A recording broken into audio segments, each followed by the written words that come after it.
The Red Sea is a vital artery for global trade, connecting Europe to Asia. For years, Egypt and Saudi Arabia dominated the region's narrative, but now Eritrea is stepping into the spotlight. Once known for isolation, Eritrea is modernizing its ports and building up its navy.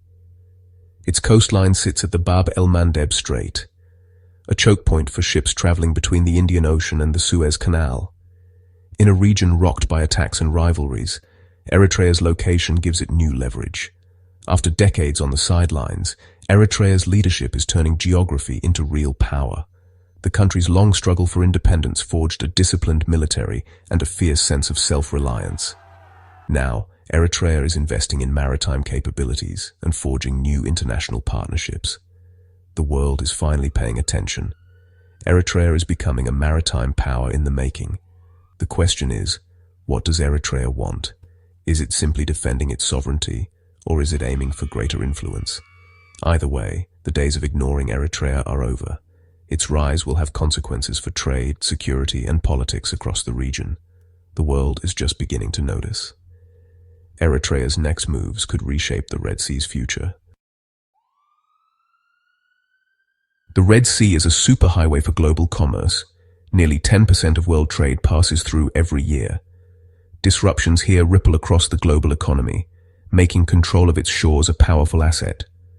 Regional powers like Saudi Arabia and Egypt have built up their navies, while the UAE and Turkey have established outposts along the coast.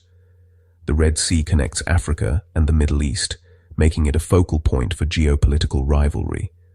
Recent attacks on shipping by Houthi rebels have drawn in US and European navies, turning the southern Red Sea into a militarized zone. In this volatile environment, Eritrea's stability and long coastline make it an attractive partner for global powers. Eritrea's government is capitalizing on this moment, positioning itself as a reliable security player. Its strategic location, opposite Yemen and along main shipping lanes, gives it unique leverage. The Red Sea is a grand chessboard, and Eritrea is moving its pieces. The stakes are high, and Eritrea is ready to play. The world is watching closely. Eritrea's new strategy centers on its two main ports, Massawa and Assab. Once quiet, these ports are now being transformed into modern maritime fortresses. Satellite images reveal expanded naval facilities, new docks, and upgraded radar stations. Assab, near the Bab el-Mandeb, was once leased to the UAE, but is now under Eritrean control and being redeveloped as a naval command center. Massawa is also being modernized to handle more commercial and military traffic. Eritrea is investing in training, repair yards, and coastal defense systems to support a modern navy. This build-up signals Eritrea's intent to secure its maritime territory and deter threats. In a region where sea access is hotly contested, Eritrea's naval expansion is a bold statement of sovereignty. The message is clear. Eritrea's coastline is not up for negotiation. The nation is drawing a line in the sea. Eritrea's rise has caught the attention of global powers.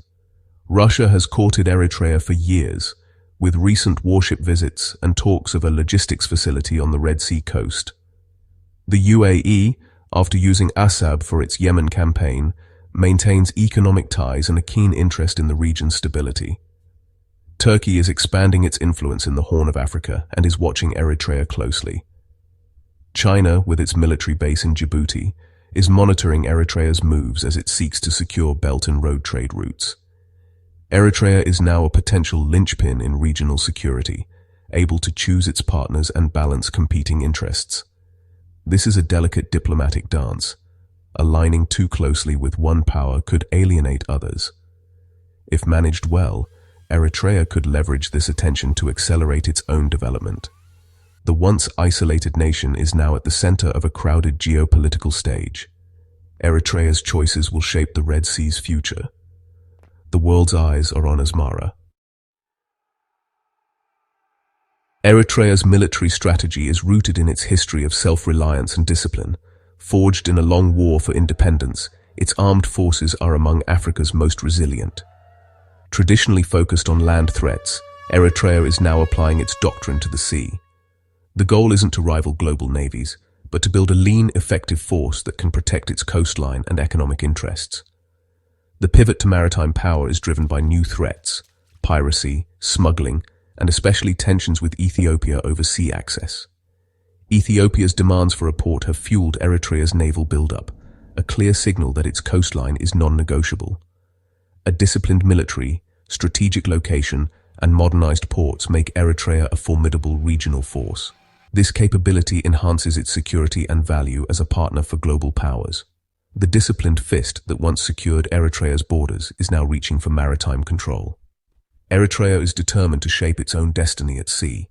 The Red Sea's balance of power is shifting. Eritrea's emergence as a Red Sea power is reshaping alliances and deepening rivalries.